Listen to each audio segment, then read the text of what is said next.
ఇప్పుడు జరుగుతున్న క్రిస్మస్ పండుగల పరిస్థితి అదే.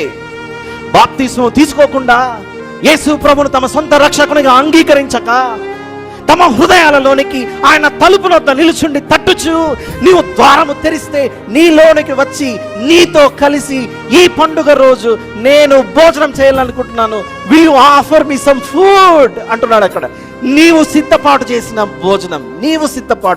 భోజనం నాకు కొంచెం పెడతావా అని అడుగుతున్నాడు ఆయన. పునరుత్థానుడే బయటికి వచ్చిన తర్వాత చేపలు పడుతున్న శిష్యుల దగ్గరికి వచ్చి శిష్యులతో అన్నాడు, ఆకలి అవుతుంది, మీ దగ్గర ఏమన్నా ఉందా అని అడిగాడు. గుర్తుందా మాట?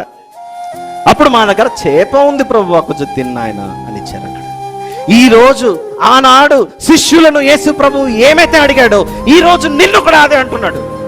జీవము లేకుండా నువ్వు పండుగ చేస్తున్నావేమో, క్రిస్మస్ పేరు చెప్పి నీ స్నేహితులను అందరినీ ఆహ్వానించావు, మేము సిద్ధపరిచిన విందు.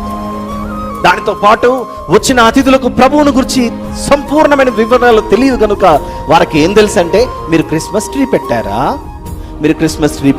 పెట్టాం చూడండి క్రిస్మస్ ట్రీ ఉంది. మీ ఇంట్లో స్టార్ ఉందా? ఉంది చూడండి స్టార్ ఉంది. మీ ఇంట్లో బెలూన్లు ఉన్నాయా? అన్నీ ఉన్నాయి చూడండి అని చూపిస్తాను. ఆ వచ్చిన వారిలో ఒక సేవకుడు ఉన్నాడు.